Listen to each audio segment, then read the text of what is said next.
Ya, shalom sahabat SU dimanapun berada di sore menjelang malam hari ini.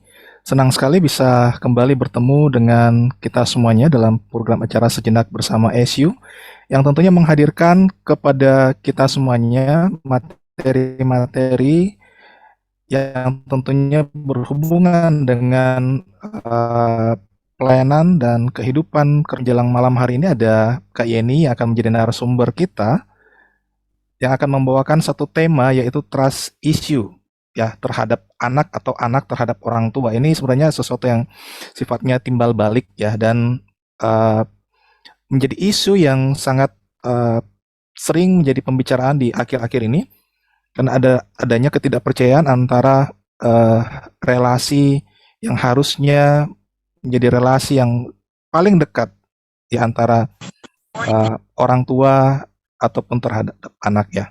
Dan ya langsung saja, Kak Yeni ini adalah salah seorang pegiat anak dan juga saat ini melayani sebagai sekretaris di jaringan pelayanan anak dan tentunya sudah cukup ya mumpuni ya untuk membahas materi ini dan memang karena berkecimpung di dalam pelayanan terhadap anak. Kita akan bersama-sama memulai ini dengan berdoa terlebih dahulu dan saya menyerahkannya kepada Kak Yeni untuk memimpin kita di dalam doa. Ya, Terima silakan Kak. kasih Bang Irfin, Bapak Ibu, mari kita menyatukan hati kita untuk berdoa. Bapa di surga, terima kasih kalau pada kesempatan sore hari ini kembali Tuhan memperjumpakan kami melalui SU Indonesia yang sudah memfasilitasi kami untuk berbagi berkat melalui materi-materi dari banyak kegiatan, dan salah satu yang akan kami bahas juga kesempatan sore ini adalah trust issue. Kiranya Tuhan berkenan menolong sehingga melalui diskusi kami bersama kami boleh menolong keluarga-keluarga maupun anak-anak memulihkan lagi ikatan kepercayaan satu dengan yang lain di antara keluarga. Di dalam nama Tuhan Yesus, sumber hikmat dalam hidup kami berdoa. Amin. Ya, terima kasih Kak Yeni. Dan selanjutnya saya kembali serahkan kepada Kak Yeni untuk langsung saja memaparkan materinya. Dan Bapak Ibu sahabat Yesus, setelah pemaparan materi akan diberikan kesempatan buat kita untuk menyampaikan mungkin pertanyaan atau tanggapan terhadap materi ini. Silahkan Kak Yeni. Terima kasih Bang Irvin. Baik, selamat malam Bapak Ibu. Seperti yang tadi sudah disampaikan oleh Bang Irwin bahwa sore hari ini kita akan membahas tentang trust issue, anak terhadap orang tua, dan tentu saja ini karena lingkup sosial yang paling dekat dengan anak, maka demikian sebaliknya ya, orang tua terhadap anak. Kita akan bersama-sama membaca firman Tuhan mendasari diskusi kita, yaitu dari Kolose pasal 2 atau pasal 3 ayat 21. Demikian firman Tuhan. Hai bapak-bapak, janganlah sakiti hati anakmu, supaya jangan tawar hatinya. Sekali lagi, hai bapak-bapak, janganlah sakiti hati anakmu, supaya jangan tawar hatinya. Tentu saja ini tidak hanya untuk Bapak ya, sebagai keluarga, tetapi juga sebagai ibu yang adalah perwakilan Tuhan dalam mengasuh anak. Bicara tentang trust issue, maka kita bisa mendefinisikan tentang relasi sosial seseorang yang mengalami krisis kepercayaan. Trust issue juga terkait dengan keadaan mental seseorang yang kehilangan kepercayaan terhadap orang lain, atau juga terhubung dengan relasi yang tidak sehat atau rusak terhadap orang-orang yang selama ini dipercayai.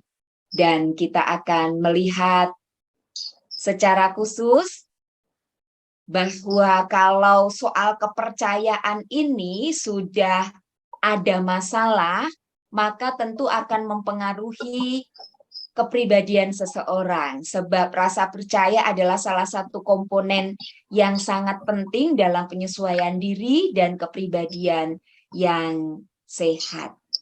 Bapak Ibu, bagaimana dengan anak terhadap orang tuanya? Bicara soal trust issue yang dialami oleh anak, maka ini menjelaskan tentang kesulitan anak untuk mempercayai orang yang dekat dengannya, termasuk orang tuanya sendiri. Kemudian juga anak memiliki masalah kepercayaan terhadap orang tuanya sendiri. Dan juga bisa dikatakan krisis kepercayaan anak terhadap orang tua. Padahal orang tua adalah pendidik pertama ya, dan keluarga adalah lembaga utama yang seharusnya memberikan kepercayaan, menghadirkan kepercayaan bagi anak, dan ini bisa mendorong anak-anak bertumbuh sehat dalam berelasi untuk lingkup sosial yang lebih luas, yaitu di gereja, di sekolah, ataupun di masyarakat. Untuk anak sendiri, kira-kira apa sebenarnya penyebabnya? Penyebabnya bisa dari peristiwa masa lalu yang tidak menyenangkan atau traumatis bagi anak. Misalnya, anak menangis mungkin karena ketakutan, hadir orang baru ya, mungkin pamannya atau tantenya yang selama ini belum dikenal, kemudian dia datang dan anak merasa takut dengan orang asing, lalu menangis atau mencari perlindungan tetapi justru ditertawakan oleh orang tua. Atau ketika masa bayi, karena kalau trust issue keluarga ini tidak terjadi serta-merta, melainkan pada umumnya dari peristiwa perlahan-lahan. Dan itu terus berlanjut sehingga akhirnya anak menaruh ketidakpercayaannya terhadap orang tua. Termasuk juga konflik orang tua. Misalnya papa dan mamanya bertengkar. Kalau mungkin agak jarang, ya masih bisa dimaklumi ya. Tetapi kalau ini terlalu sering sehingga akhirnya melibatkan emosi anak, akhirnya anak tidak mendapatkan contoh seperti apa sebenarnya orang yang baik, sebab orang tua inilah yang sesungguhnya menjadi model utama anak. Akan seperti apakah saya harus menjadi seperti apa, dan orang tua adalah teladan bagi anak. Namun kalau konfliknya terlalu sering dan itu terjadi di hadapan anak, didengar, maka anak menjadi tidak percaya bahwa orang tuanya ini adalah sosok atau pribadi yang baik yang patut didengar atau dijadikan sebagai teladan.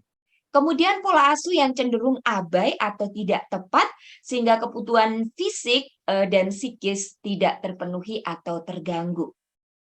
Saya ambil contoh misalnya anak terlalu dilindungi. Ada orang tua yang overprotective ya. Kamu tidak boleh makan ini, makan itu, dan lain sebagainya. Sehingga kemudian anak menjadi bohong.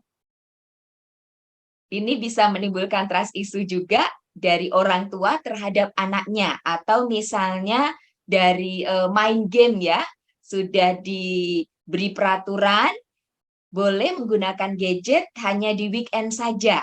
Tapi ternyata anak diam-diam menggunakannya bukan untuk belajar, melainkan untuk main game atau nonton. Dan itu terjadi beberapa kali. Nah, bagi anak sendiri, pola asuh yang cenderung abai atau tidak tepat, maka ini juga menjadi penyebab trust issue. Misalnya anak memiliki pilihan-pilihan, kamu nanti pengennya jadi apa, nak? Lalu anak misalnya mengatakan, saya ingin menjadi tukang lukis. Kemudian pilihannya ini ditertawakan, dikerdilkan, disepelekan oleh orang tua. Jadi berikutnya ketika orang tua menanyakan lagi cita-cita atau harapan-harapan atau pendapat anak, maka anak menjadi kurang percaya. Atau termasuk di dalamnya anak ditegur oleh orang tua di hadapan orang lain. Saya pernah memiliki pengalaman sedang pergi dengan satu keluarga. Nah, keluarga ini kedatangan tamu spesial. Dan waktu tamu tersebut menanyakan bagaimana keadaan anak-anak, papanya menceritakan hal yang negatif semuanya tentang anaknya, begitu ya. Sehingga anaknya kemudian bertumbuh menjadi seseorang yang tidak menaruh percaya kepada papanya. Kalau ada masalah karena mamanya sudah dipanggil Tuhan, maka dia merasa paling papa saya tidak bisa memberikan solusi. Paling papa saya tidak bisa memberikan pendapat karena selama ini pandangannya selalu negatif. Saya tidak percaya.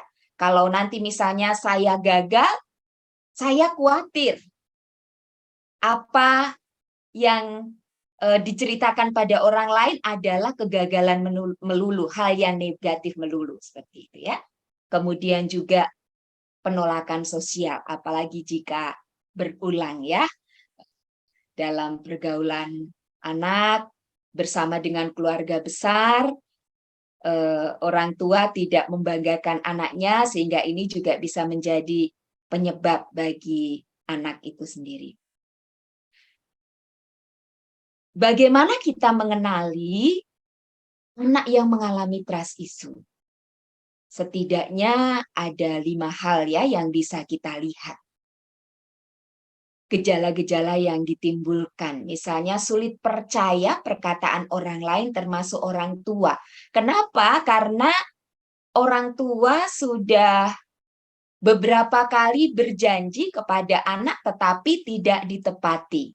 Dengan berbagai alasan, maaf karena ada pekerjaan yang harus papa selesaikan dan pekerjaan ini tidak bisa ditolak karena ini adalah tugas dari kantor atau yayasan. Kita coba bikin janji lagi ya, kita perbaharui schedule-nya misalnya, dan itu pun tidak ditepati lagi, maka anak akan menyimpan hal tersebut. Sehingga kemudian kalau orang tua berjanji, dia tidak percaya atau sulit percaya. Kemudian menarik atau menjauhkan diri dari pergaulan akibat tidak percaya terhadap keluarganya. Daripada anak merasa dilukai dengan penilaian-penilaian negatif dari orang tua sehingga dia tidak diberikan kepercayaan, tidak diberikan tanggung jawab untuk melakukan tugas-tugas tertentu, daripada berkonflik maka anak menarik diri. Lalu juga memiliki pikiran buruk terhadap orang lain, termasuk orang tua. Ada kasus juga yang saat ini sedang saya kawal. Ini sebenarnya berlangsung ketika orang yang saya dampingi tersebut masih usia SD. Dia merasa bahwa mamanya ini sangat dominan terhadap papanya. Sehingga akhirnya anak tersebut menjadi kurang percaya kepada mamanya. Apakah mama saya ini nanti bisa menjadi mama yang menghormati papa saya? Dan kemudian ketika ia sedang masuk dalam relasi dengan calon istri, yang dia lakukan kepada calon pasangannya adalah juga tidak percaya. Dia menyamakan kemungkinan besar calonnya ini akan sama seperti mamanya. Dan dia takut apakah nanti calon istrinya ini akan menghargai dia pada saat masuk dalam kehidupan rumah tangga. Kemudian sulit atau tidak bersedia memaafkan orang lain karena sudah terjadi berulang kali dan ini melukai hatinya. lalu juga merasa kesepian karena tidak menemukan orang yang ia percayai. Sebab ketika beberapa kali dia coba menyatakan keinginannya atau bercerita, justru dia tidak mendapatkan tempat yang tepat. Nah, ini kira-kira gejala-gejala yang bisa kita lihat anak mengalami trust issue, kehilangan kepercayaan kepada orang-orang di sekitar termasuk orang tuanya. Bagaimana dampaknya terhadap anak? Overthinking ya, sehingga memicu stres hingga depresi. Saya pernah diminta menangani kasus dua kakak adik, yang mana kakaknya ini mengalami pelecehan seksual yang dilakukan oleh kakek dan ayahnya sendiri. Sebenarnya ini sungguh membuat hati saya sangat pilu ya, dan juga geram begitu. Tetapi memang kasus pelecehan seksual terhadap anak pun ternyata data yang diberikan oleh Kementerian Pemberdayaan Perempuan dan Perlindungan Anak juga sangat tinggi. Dan anak ini kemudian terhadap orang asing begitu curiga. Apalagi kalau laki-laki, dia takut. Karena apa? Karena pengalaman yang dia alami takut berulang. Dan ini membuat dia tidak enjoy. Ketika kami kemudian bersama dengan atas persetujuan mamanya, berupaya untuk menyelamatkan anak tersebut dan kami titipkan kepada LKSA atau panti asuhan, maka di awal-awal ia ada di sana, ia menarik diri dari pergaulan.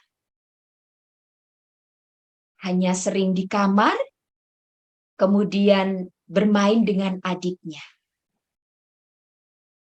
Sehingga dia tidak bisa enjoy seperti teman-teman yang lainnya. Kemudian juga anak yang mengalami trust issue, relasinya tidak harmonis. Karena apa? Karena sulit terbuka, bahkan menarik diri ya, memilih untuk menarik diri tadi, sempat saya singgung gejala-gejalanya, sehingga akhirnya relasinya dengan orang tua juga kurang harmonis. Sebab dia memilih memendam semua apa yang ia pikirkan, apa yang ia rencanakan, ketimbang nanti akan terulang. Misalnya dikerdilkan atau diberikan janji-janji tetapi tidak ditepati dan lain sebagainya. Lalu kesepian karena cenderung menjadi anak yang antisosial. Lalu bagaimana cara mengatasi trust issue pada anak? Ini mungkin yang bisa saya usulkan. Yang pertama, anak diberi ruang untuk jujur dan terbuka. Salah satu hak anak adalah hak partisipatif, ya, di mana sesungguhnya dalam berbagai hal anak seharusnya diberikan ruang untuk terbuka, menyatakan pendapatnya. Misalnya orang tuanya ingin menyekolahkan di sekolah A, sementara anak tidak suka. Seharusnya orang tua siap ya menerima pandangan, usulan, tetapi kalau orang tua hanya mengikuti pendapatnya sendiri, keinginannya sendiri, apakah itu tentang sekolah, apakah itu pilihan berkaitan dengan hobi anak, sehingga akhirnya anak merasa diberangus ya, kehilangan privasinya. Itu sebabnya anak diberikan ruang. Kalau misalnya ia sudah mengalami ketidakpercayaan, tentu langkah-langkahnya adalah orang tua memberikan kesempatan kepada anak. Nak, kenapa kamu bersikap seperti itu? Kalau kamu tidak mau terbuka kepada mama atau papa, apa sebenarnya penyebabnya? Jadi, kita memberikan ruang kepada anak untuk jujur dan terbuka. Lalu, kalau anak sudah jujur, karena papa begini, mama begini. Nah, harus ada evaluasi diri. Ini sesungguhnya juga ketika ketidakpercayaan orang tua terhadap anak, maka anak pun kita ajak untuk evaluasi diri. Saya ambil contoh pelanggaran yang dilakukan oleh anak saya karena kami sudah menetapkan waktu-waktu khusus untuk mereka boleh menggunakan gadgetnya untuk main game atau misalnya bikin konten ya. Tapi karena beberapa kali melanggar, maka kita ajak untuk evaluasi. Apakah yang sudah dilakukan oleh kakak dan adik ini benar? Kalau misalnya salah, apa yang harus dilakukan? Ya, adik minta maaf Bunda, adik mau belajar untuk menepati janji. Menggunakan gadgetnya hari Sabtu saja atau hari Minggu saja. Sesuai dengan jam yang juga diberikan. Kemudian, hal yang ketiga, membangun kepercayaan terhadap anak. Misalnya pada soal janji. Kalau orang tua menyepelekan hal-hal sederhana, seperti mengajak anak untuk membaca Alkitab setiap malam, tetapi ternyata karena mama atau papanya sudah capek, akhirnya tidak dilaksanakan kegiatan tersebut. Atau berjanji untuk menemani anaknya bermain. Apakah bermain bersama menggunakan gawai, ataukah misalnya dengan permainan-permainan tradisional. Maka untuk membangun kepercayaan anak agar pulih kembali rasa percayanya terhadap orang tua, salah satunya adalah dengan menepati janji, dengan mencoba untuk menghargai, memberikan apresiasi apapun yang sudah dilakukan oleh anak, sekalipun nanti ada masukan-masukan yang kita sampaikan. Lalu menciptakan rasa nyaman bagi anak, di mana orang tua memberikan semangat kepada anak, memberikan pendampingan, sehingga anak merasa bahwa orang tuanya ini menjadi sosok pelindung mereka, menjadi sosok yang selalu siap untuk memberikan pertolongan pada saat anak memerlukan. Lalu yang kelima, memberikan waktu mengenal lebih banyak agar tercipta relasi yang semakin dekat. Memang mungkin kalau sebagai urban ya, karena kita tinggal di kota, apalagi kalau orang tua kedua-duanya bekerja, bicara soal waktu ini sesuatu yang mahal. Tetapi tentu saja bisa kita siasati. Misalnya pada pukul berapa ketika anak kita sudah selesai sekolah, kita menanyakan bagaimana sekolahnya hari ini. Kemudian menanyakan apakah sudah makan, adakah sesuatu yang menyebalkan atau membuat marah dan lain sebagainya. Sehingga dari situ anak juga merasa, wah, orang tua saya memiliki perhatian, tidak diabaikan dan lain sebagainya. Saya kira ini dulu yang bisa saya bagikan, dan semoga ini bisa menjadi pemantik diskusi kita bersama, Bapak, Ibu, kakak-kakak yang hadir, untuk kita bisa mendalami tentang trust issue anak terhadap orang tua.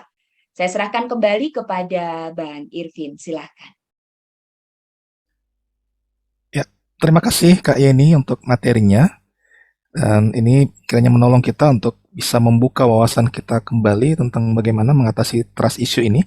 Ya, saya mungkin sebagian daripada kita adalah orang tua dan juga pegiat anak yang bisa saja kita menghadapi trust issue ini ya, entahkah itu terhadap anak kita sendiri atau anak terhadap kita atau mungkin terhadap anak-anak yang kita layani. Ya, mungkin ada pertanyaan yang mau disampaikan, mau diajukan kepada Kak Yeni, silahkan. Sahabat SU boleh menggunakan fitur chat atau juga bisa menanyakannya secara langsung lewat ya dengan terlebih dahulu raise hand ya, supaya kami bisa tahu siapa yang lebih dulu akan bertanya. Silahkan diberikan kesempatan.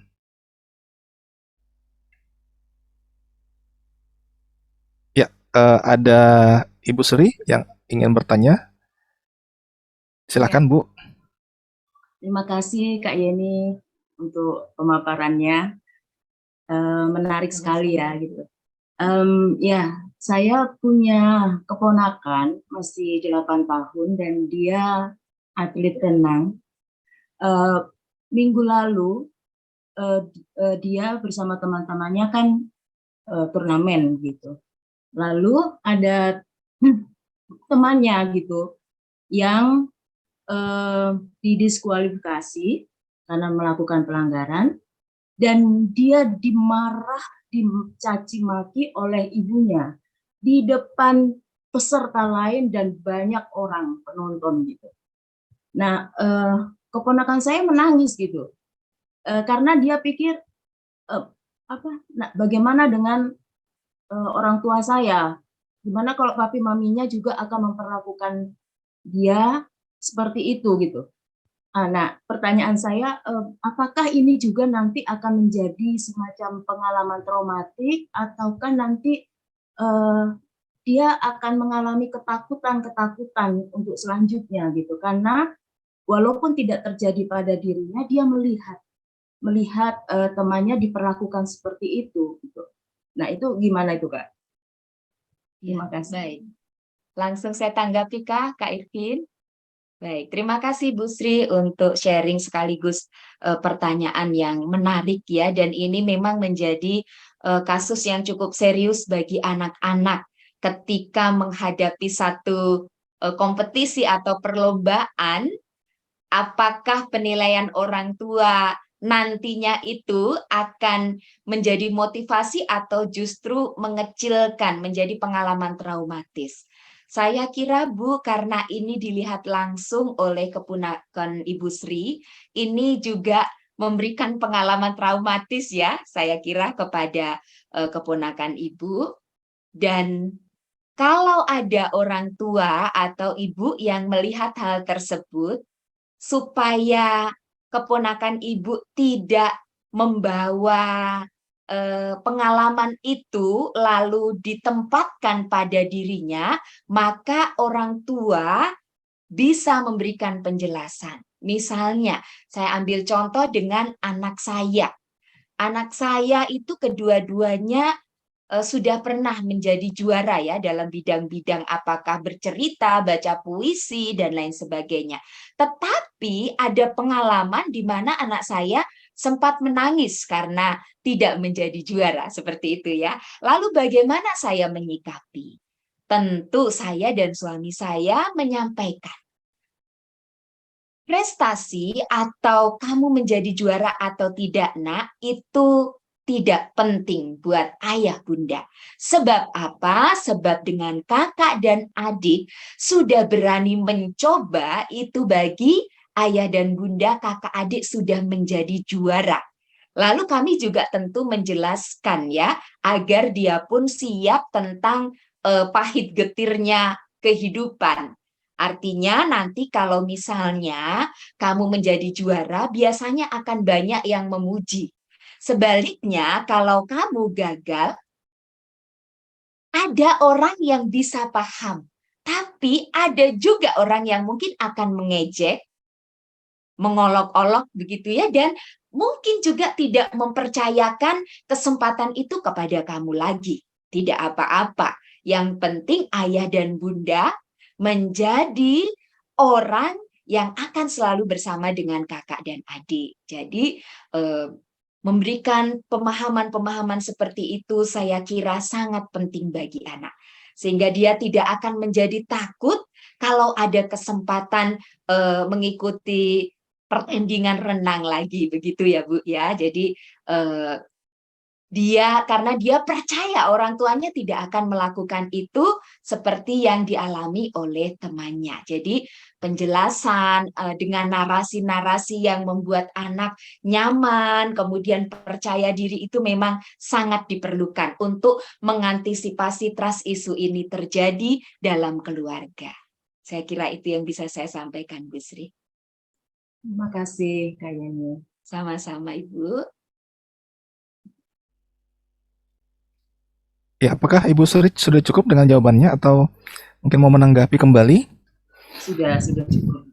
Cukup. Terima Ya, kasih. ya, terima kasih Ibu. Jika ada sahabat SU yang lain ingin memberikan pertanyaan, silahkan. Ya, ada Ibu Nervianti silakan yang sudah resen, silakan untuk mengajukan pertanyaannya.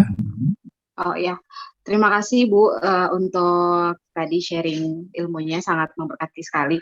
Aku pengen nanya berkaitan dengan trust issue ini yang kan banyak juga orang dewasa itu yang sebenarnya juga mengalami trust issue gitu yang nggak ini ya, yang tidak tertangani begitu dan kemudian dia juga menjadi orang tua gitu dan biasanya kan kalau orang tua dengan trust issue yang misalnya tidak baik, mistrust gitu kan dia juga akan kecenderungan untuk mengulang ya, maksudnya mengulang bagaimana apa yang dia dapatkan dari dulu orang tuanya, kemudian dia akan mengulang kepada anaknya gitu.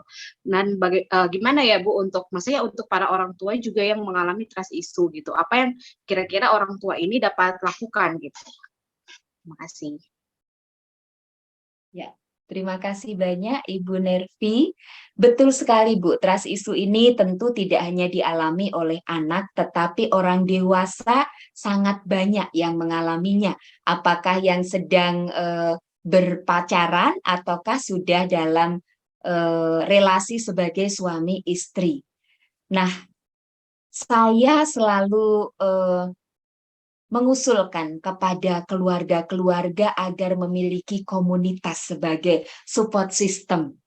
Sebab kalau kita menjalani kehidupan hanya berdua saja dengan suami istri, dan ketika sedang mengalami konflik atau mistrust tadi, lalu masing-masing mendiamkan, tentu ini tidak sehat bagi kepribadian kita. Dan sangat berdampak kepada anak-anak. Itu sebabnya support system itu sangat perlu di mana kita memiliki orang-orang yang kita percayai, misalnya kalau kami mengembangkan kelompok tumbuh bersama, jadi tidak hanya anak-anaknya tetapi juga orang tuanya. Tidak usah terlalu banyak, mungkin 3 keluarga, sehingga kita bisa menyampaikan apa yang kita alami tentang kekecewaan kita atau mungkin peristiwa-peristiwa yang berulang dan itu menimbulkan luka dalam komunitas ini untuk saling mendoakan. Sehingga dengan demikian kita bisa mendapatkan solusi atas trust issue yang kita hadapi sendiri sehingga kita bisa tetap memiliki atau menghadirkan atau mengupayakan relasi yang harmonis kepada anak. Jadi usul saya, Ibu, kita memiliki komunitas untuk bisa saling sharing ya, saling mendoakan. Tentu memang ini tidak mudah juga ya, karena kadang-kadang orang menarik diri untuk membentuk komunitas karena ternyata ketika kita menyampaikan apa yang kita alami dan memerlukan dukungan, justru itu sampai kemana-mana begitu.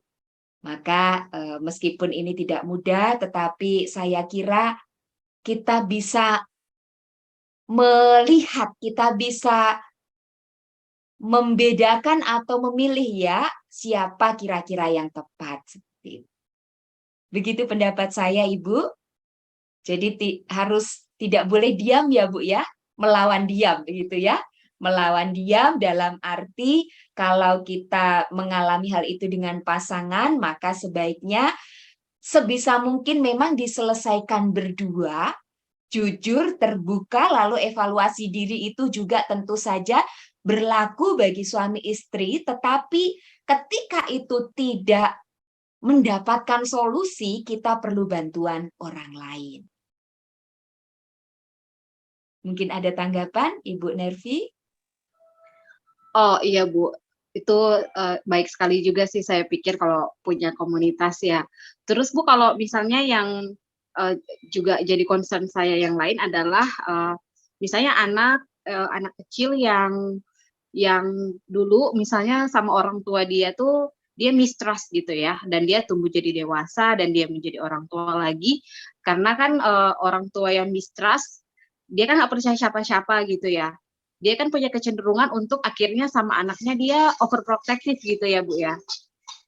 Maksudnya jadi untuk apakah dengan komunitas itu cukup untuk menolong misalnya orang tua yang mistrust, atau ada hal lain yang misalnya orang tua ini sendiri yang bisa kan soalnya kan dia kan nggak mungkin cara mengatasi trust issue pada dirinya sendiri, misalnya kayak diberikan, apakah ini juga yang saran tadi memberikan ruang jujur kepada dan terbuka gitu kan. Sedangkan dia kan nggak punya orang tua lagi, misalnya orang tuanya sudah tua dan meninggal gitu ya. Untuk dianya sendiri itu gimana ya Bu? Maksudnya dia yang tumbuh dengan mistrust itu. Baik, ya Bu Nervi, dalam dunia konseling itu salah satu solusi yang kami tawarkan kepada konseli adalah berdamai dengan masa lalu, ya. Berdamai dengan masa lalu. Jadi pada saat orang-orang yang memberikan pengaruh dalam hidup kita dan itu berdampak negatif, maka kalau kita tahu dengan betul itu pengaruhnya tidak baik, kemudian kita lakukan pola yang sama kepada anak kita, maka yang harus kita lakukan adalah berdamai dengan masa lalu. Jadi memang trust issue ini dalam kasus tertentu ketika diri kita sendiri maupun pasangan atau dalam satu keluarga itu tidak bisa memecahkan masalah, kadang kita memerlukan bantuan, apakah itu konselor ataukah psikolog seperti itu ya. Jadi yang kami usulkan adalah berdamai dengan masa lalu. Artinya dia menyadari, dia tuliskan, aku dulu seperti ini, sering dibanding-bandingkan. Kata Farel ya, dibanding-bandingke gitu ya. Dengan saudara saya, dengan teman saya, dan itu membuat saya tidak percaya lagi kepada orang tua saya. Jadi dituliskan apa saja yang menjadi mistrustnya, lalu kemudian misalnya dia minta didoakan oleh hamba Tuhan, oleh konselor, dan ada nasihat-nasihat biasanya yang diberikan. Nah, dari situ ketika ia memutuskan berdamai dengan masa lalu, maka itu berarti dia juga memutuskan mata rantai pola asuh yang salah atau kurang tepat terhadap anaknya. Sehingga itu tidak digunakan lagi sebagai pola asuh untuk anaknya. Begitu Bu Nervi. Oh, baik Bu Yeni, terima kasih banyak jawabannya. Sama-sama Bu. Ya, apakah masih ada sahabat SEO yang ingin mengajukan pertanyaan? Masih diberikan kesempatan untuk kita semuanya.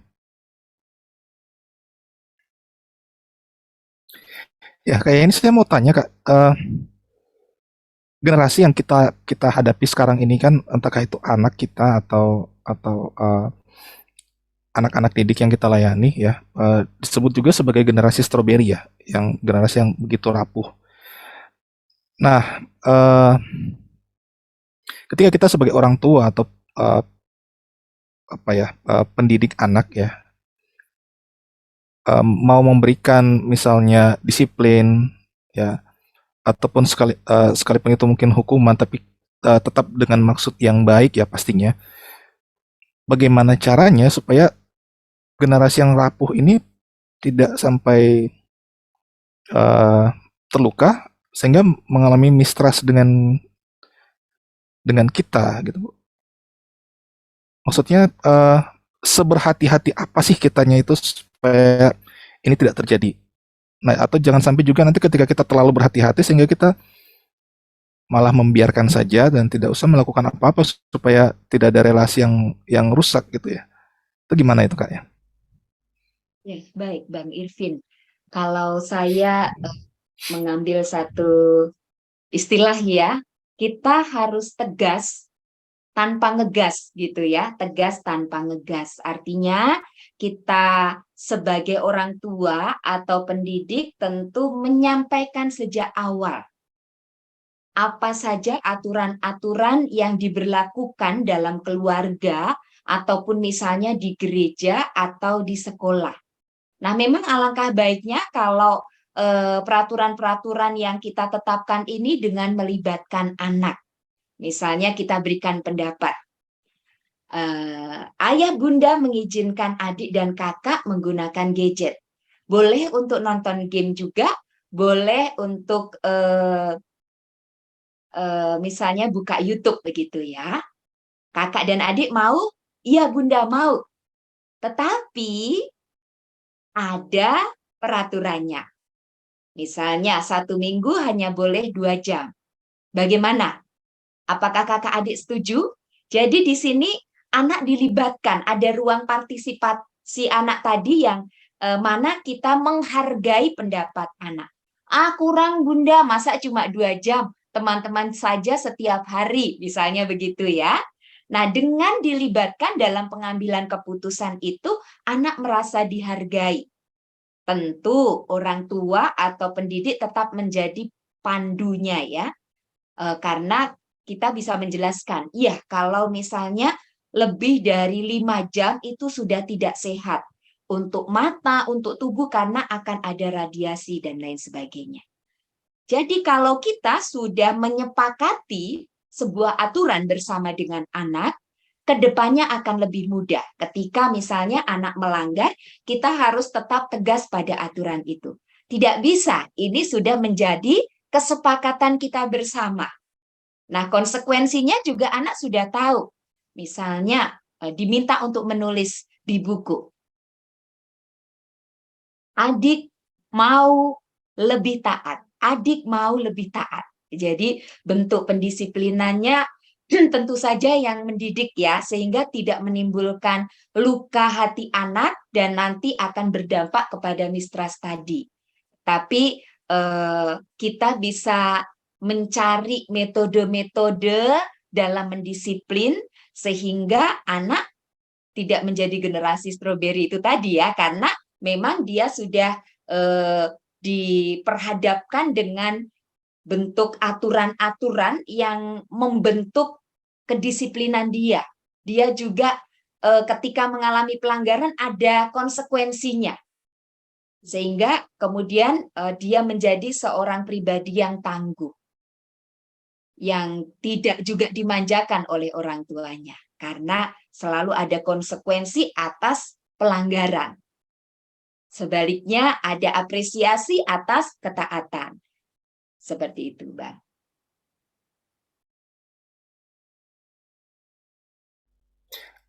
Ya Kak, apakah dengan diskus dengan anak itu tidak justru mengurangi apa ya, mengurangi wibawa sebagai orang tua, nantinya malah anak nawar terus akhirnya malah disiplinnya tidak jalan gitu ya. Ya, justru disitulah peran kita, apalagi menghadapi generasi saat ini ya, yang mana berbeda jauh dengan kita. Kalau mungkin masa saya, Bu Sri, semua diberi peraturan langsung enggih, sendiko dawuh gitu ya. Siapa, ma, iya, seperti itu ya.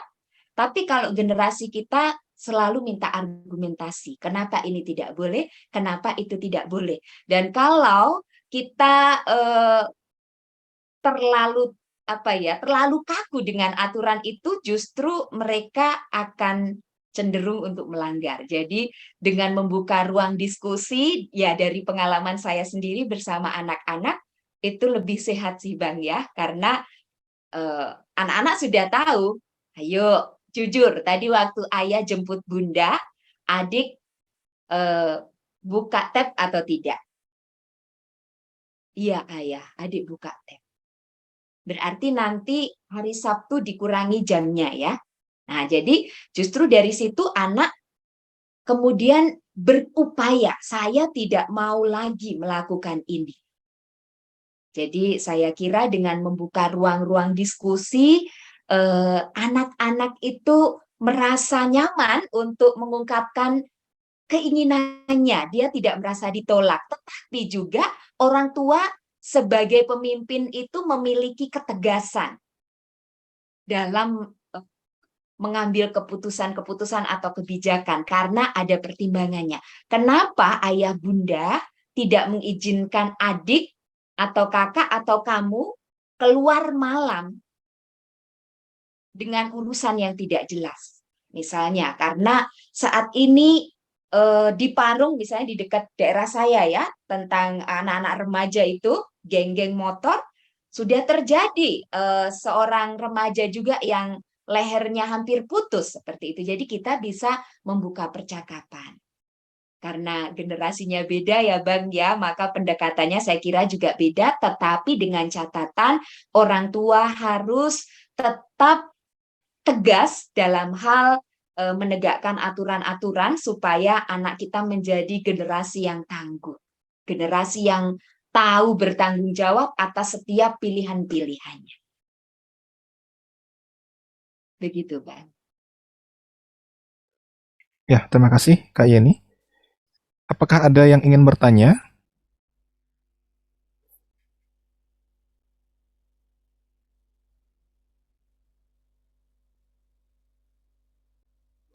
Kak Yeni, kalau seperti yang kasus yang tadi disampaikan. Oh ya, silakan, ada Pak Jeffrey. Ya, Silakan Pak. selamat malam Bu, maaf saya izin nggak buka kamera Selamat Bu. malam Pak Jeffrey. Oke. Bagaimana ya Bu caranya kalau misalnya salah satu orang tuanya itu melakukan kesalahan gitu ya, untuk yang misalnya contoh ayahnya terlibat korupsi gitu ya, dan ditangkap atau kemudian atau sudah bebas gitu dari, nah itu gimana membangunnya untuk kalau untuk yang usia anak begitu ya, untuk membangun lagi kepercayaan begitu. Atau ada orang tuanya yang punya kesalahan yang memang nyata-nyata dilihat sama anak begitu, dan orang tua itu ingin menunjukkan perubahannya betul-betul gitu, membangunnya kepercayaan anak lagi. Makasih ya Bu. Terima kasih Pak Jeffrey. Ya, memang ini tidak mudah ya karena kasusnya lumayan berat. Kalau di dalam keluarga itu trust issue memang dimulai dari hal-hal sepele dan itu terus berulang dan terjadinya kurun waktunya lama begitu ya. Tapi kalau ini adalah kasus yang besar sehingga mendatangkan traumatis yang cukup berat bagi anak, memang tidak mudah. Langkah yang bisa dilakukan oleh orang tua selain dia berupaya untuk membuktikan dirinya, maka saya kira pihak ketiga itu sangat menolong. Dalam hal ini orang tua melihat siapa kira-kira pihak atau orang yang dipercaya oleh anaknya.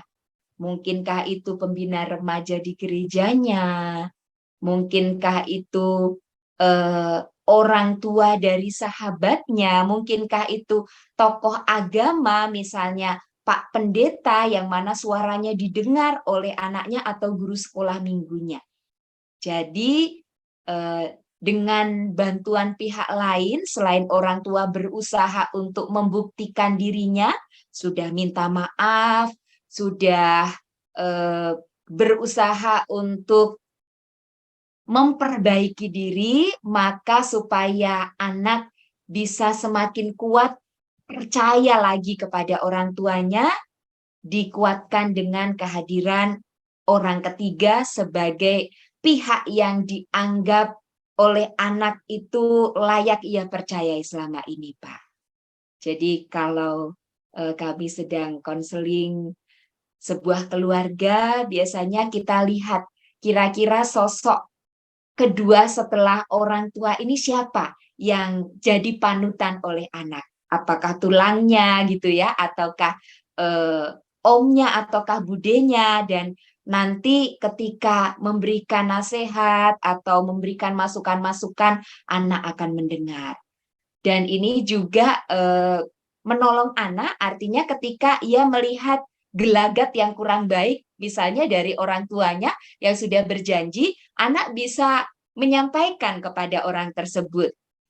Karena orang yang kita percayai dalam memediasi ini kan sudah ada kesepakatan misalnya, sehingga orang tersebut bisa menegur papanya supaya tidak melakukan lagi karena itu bisa menimbulkan trauma lagi kepada anaknya. Jadi selain orang tuanya sendiri ada pihak ketiga yang dipercayai yang bisa kita jadikan pihak untuk menolong ya Pak ya, untuk membantu proses kembalinya kepercayaan anak terhadap orang tua.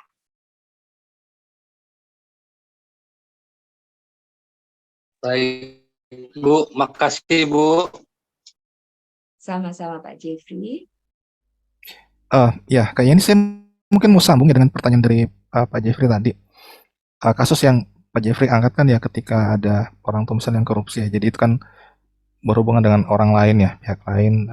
Tapi kalau misalnya seperti kasus yang tadi Kak Yeni angkat ada pelecehan seksual mungkin yang dilakukan oleh orang tua atau misalnya ayah kepada anak sehingga menimbulkan mistrust yang sangat besar sekali ya. Pertanyaan saya, perlukah relasi itu dipulihkan kembali? Ya, Atau sudah mungkin cukup ya. ya sudah tidak usah, ini kan memang kasus yang sangat sangat berat dan yang penting anak bisa traumanya bisa hilang, bisa bisa berrelasi dengan orang lain dengan lebih baik. Yang penting tidak dengan ayahnya misalnya. Ya mungkin Ya, seperti itu Kak baik. pertanyaannya. Iya, untuk kasus yang saya pernah dampingi, memang demi menjaga keselamatan anak tersebut, hingga saat ini pun anak tersebut tidak kami perjumpakan dengan kakek dan ayahnya, begitu ya. Tetapi dalam pembimbingan yang kami lakukan, kami mengajak anak tersebut untuk mengampuni, untuk memaafkan kakek dan juga ayahnya. Jadi karena begini kasusnya ini agak rumit ya Bang ya, sebab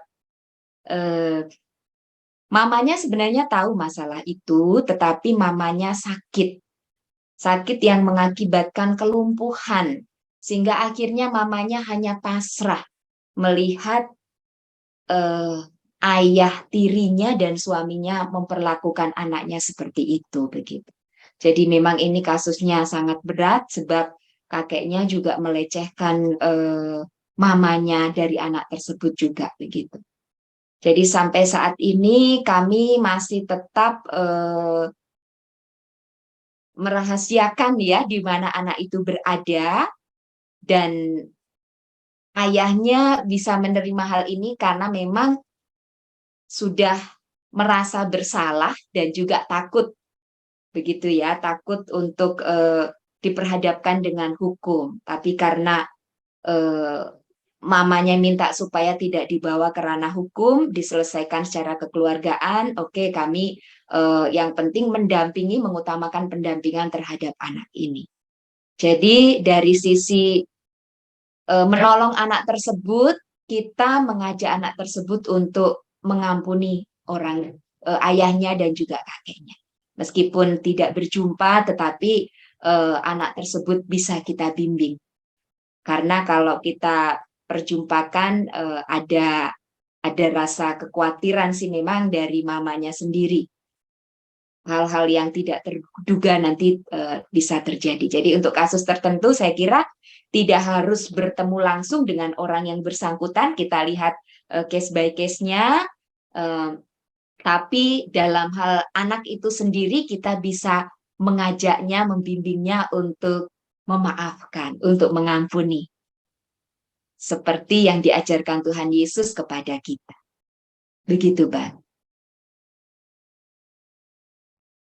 Baik, terima kasih Kak Yeni untuk jawabannya.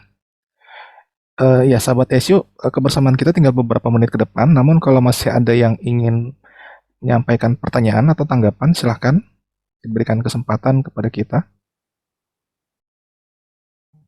Masih ada waktu ya sedikit. Kalau tidak ada Ya. yang lain, saya mau. Silakan Bu.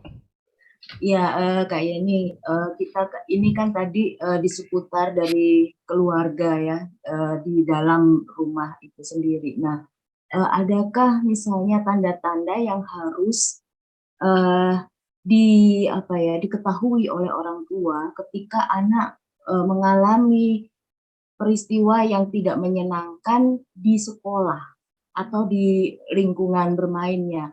Karena kan kadang ya anak itu pulang sekolah kita tidak tahu apa yang terjadi di sekolahnya gitu.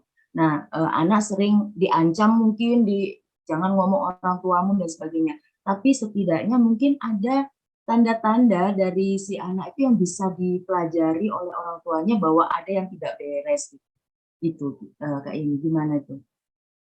Ya, untuk anak-anak yang mungkin ekstrovert ya Bu, perubahan itu akan lebih mudah terdeteksi oleh orang tuanya ya. Tapi yang introvert yang kesehariannya memang cenderung diam seperti itu memang agak sulit untuk dideteksi. Tetapi saya kira yang perlu dilakukan oleh orang tua adalah proaktif. Jadi setiap hari upayakan untuk bertanya kepada anak, apa saja yang dialami hari ini? Apakah menyenangkan? Misalnya saya biasanya kalau pergi ke kantor begitu pulang, saya pasti tanya kepada anak-anak saya, bagaimana tadi di sekolah, Nak? Senang? Enggak, Bunda, karena begini-begini. Oh, begitu.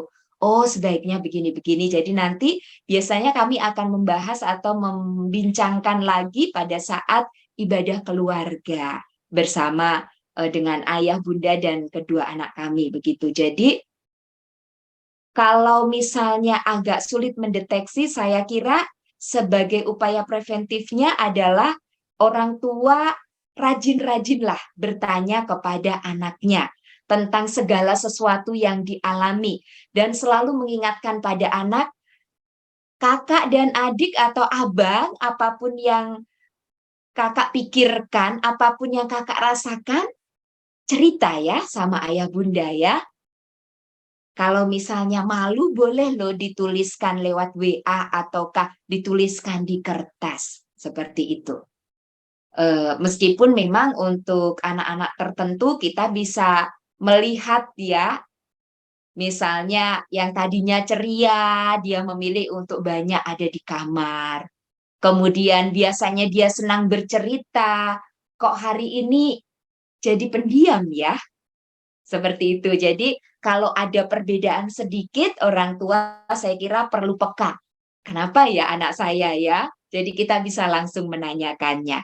Tetapi kalau biasa-biasa saja setiap hari, nah ini perlu upaya-upaya dari orang tua untuk aktif bertanya. Hari ini apa yang terjadi? Bagaimana dengan teman-teman kamu yang biasanya mengajak eh, bermain basket dan lain sebagainya? Atau bagaimana dengan guru ini dan lain sebagainya? Begitu ya Bu ya? Ya, terima kasih Kak ini. Sama-sama Ibu. Ya, apakah sudah cukup Ibu Sri? Cukup, cukup. Cukup ya. Iya, terima kasih untuk pertanyaannya Ibu Sri dan juga sahabat SU yang lain yang sudah memberikan respon pertanyaan dari materi yang sudah disampaikan. Dan saat ini kita sudah sampai di penghujung acara, sahabat SU, dan sebelum mengakhirinya saya ingin menyampaikan beberapa informasi kepada kita semuanya seputar pelayanan SU sejenak bersama SU ke depannya. Ya, pertama kami mengucapkan banyak terima kasih kepada Kak Yeni Krismawati untuk materi yang sudah disampaikannya. Kiranya Tuhan Yesus memberkati dalam pelayanannya sebagai pegiat anak Kak, dan dalam kehidupan di dalam keluarga, dan juga tentunya tetap bekerja sama bersama dengan kami sejenak SU Indonesia dalam kegiatan-kegiatan yang lain ya. Kemudian ya, ini untuk program sejenak bersama SU Indonesia di 2 minggu depan, tepatnya pada 28 Oktober, ada trust issue juga kali ini terhadap pasangan ya. Di dalam pasangan-pasangan Kristen ternyata masalah trust issue ini pun terjadi, dan dengan perkembangan teknologi yang semakin besar saat ini, sepertinya juga membuat trust issue menjadi semakin besar dan membuat jurang yang sangat sangat lebar untuk relasi di dalam pasangan Kristen. Dan sahabat SU, bagi kita semua yang ingin mengikuti acara ini, bisa masuk dengan menggunakan link Zoom yang sama yang kita gunakan di malam hari ini untuk kegiatan di tanggal 28 bulan Oktober nantinya. Dan narasumber kita adalah Ibu Debbie Rombe. Beliau adalah seorang konselor dan juga pengajar di salah satu sekolah tinggi teologi yang ada di Indonesia ya. Kemudian ya, informasi berikutnya untuk kita semuanya, ada buku pelayanan kaum muda yang diterbitkan oleh SU Indonesia. Di dalamnya kita bisa melihat bagaimana bentuk-bentuk pelayanan kaum muda di abad ke-21 ini yang dilakukan oleh berbagai pegiat pelayan kaum muda, dan tentunya ini akan sangat menolong kita untuk bisa mengembangkan pelayanan di dalam konteks gereja lokal kita masing-masing atau dalam konteks pelayanan kita masing-masing. Buku ini sangat menarik, sahabat, dan harganya cukup terjangkau untuk kita semuanya, 120.000, dengan ilmu yang akan kita dapatkan yang sangat besar manfaatnya. Ya, demikian informasi dari kami. Dan selanjutnya saya persilahkan kepada Kak Yeni untuk memberikan konklusi dan juga sekaligus menutup acara ini di dalam doa. Silakan, Kak. Ketika orang tua hadir sebagai pribadi yang layak dipercaya oleh anak, maka anak bertumbuh dalam kepribadian yang sehat. Namun sebaliknya, ketika orang tua melakukan pola asuh yang salah atau kurang tepat, maka anak mengalami mistrust kepada orang tua, dan ini akan berdampak tidak hanya pada usia anak, tetapi ketika ia sudah dewasa, ia akan mengulang pola yang sama. Itu sebabnya mari menjadi orang tua, menjadi pengasuh yang bisa dipercaya oleh anak-anak. Baik Bapak Ibu, mari kita bersama-sama menutup perjumpaan kita di dalam doa. Bapa di surga, kami bersyukur bahwa di dalam keluarga kami, di tempat di mana kami melayani, Engkau memberikan kepercayaan kepada kami untuk mengasuh, untuk mendampingi, untuk mendidik anak-anak. Dan Tuhan, biarlah melalui kepercayaan yang Engkau berikan, kami dapat menggunakan dengan sungguh-sungguh, sehingga kami pun menjadi orang-orang dewasa, menjadi orang tua yang layak dipercaya oleh anak-anak kami. Ketika mereka belajar tentang kehidupan ini, baik keberhasilan atau kegagalan, kami hadir menjadi orang yang dipercaya, karena kami memberikan pundak kami bagi anak-anak kami untuk menangis. Kami memberikan telinga kami untuk mendengarkan kisah-kisah mereka. Kami memberikan waktu kami memberikan hidup kami, sehingga anak-anak merasakan ketenangan. Anak-anak dibangun menjadi pribadi-pribadi yang kelak juga mau mendengarkan teman ataupun anak-anak mereka bercerita, anak-anak mereka menangis. Itu sebabnya Tuhan, kami bersyukur melalui perbincangan kami pada malam hari ini, kembali Engkau mengingatkan kami agar kami menjadi orang tua, menjadi pembina-pembina yang layak Engkau percaya dan layak dipercaya oleh anak-anak. Terima kasih untuk SU yang sudah Tuhan pakai memperlengkapi kami. Tuhan memberkati dengan berbagai program-program yang sudah dan akan dilaksanakan. Kiranya Tuhan menolong agar SU semakin luas lagi Tuhan pakai menjadi alat berkat untuk menguatkan, untuk membawa setiap orang, setiap anak, setiap remaja, setiap pasangan suami istri, setiap lansia bertambah-tambah dekat dengan Tuhan, bertambah-tambah menjadi berkat bagi sesama. Terima kasih Tuhan, inilah doa syukur kami. Kami menyerahkan seluruh kehidupan kami, semua yang hadir hari ini. Jikalau kami memiliki pergumulan-pergumulan, kami percaya hikmat Tuhan menolong kami, memampukan kami. Untuk kami boleh mengambil keputusan, mendapatkan jalan keluar sesuai dengan pimpinan. Di dalam nama Tuhan kami, Yesus Kristus, sumber pengharapan kami yang hidup, kami berdoa. Amin.